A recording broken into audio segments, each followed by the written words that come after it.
your geography moment. Okay, so I've done two videos on who discovered the North Pole. One says even though Robert Peary is credited with discovering the North Pole, many scientists say his claim is hard to prove because of the type of instruments he had to use during his time. Many scientists say Peary really only came within 30 to 60 miles of the real geographic North Pole. My second video said that in one of his last interviews, Matthew Henson, a longtime member of Peary's team, said he actually made it to the North Pole first. He'd been sent out as a scout group and had to wait about 15 minutes for Peary to get there. Now comes my last word on this topic. September 7th, 1909, readers of the New York Times awoke to a stunning front page headline. Peary discovers the North Pole after 8 trials in 23 years. Yet a week earlier, the New York Herald had printed its own front page headline. The North Pole is discovered by Dr. Frederick A. Cook. Who was Cook, you ask? Cook had graduated from the New York University Medical School in 1890. Just before he received his final results, he suffered a family tragedy.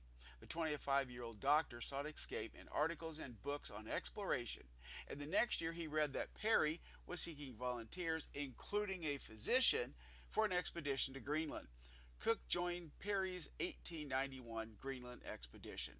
Differences between the two men began to surface after their first trip to Greenland. In 1893, Cook backed out of another Arctic journey because of a contract prohibiting any expedition member from publishing anything about the trip before Peary published his account of it.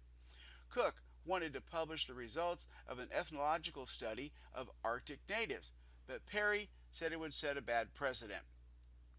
The question was, who had done it?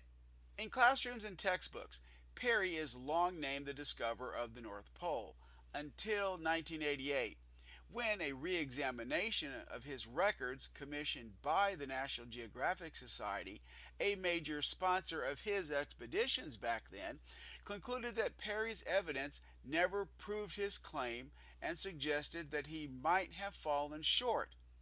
Cook's claim, meanwhile, has come to rest in a sort of a neither prove nor disprove state.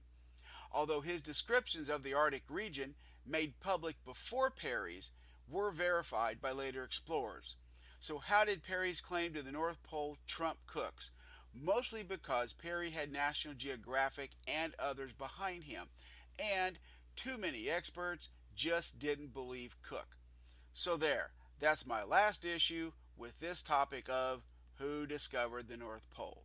I hope you liked it and maybe even learned something. But for now, that's your geography moment.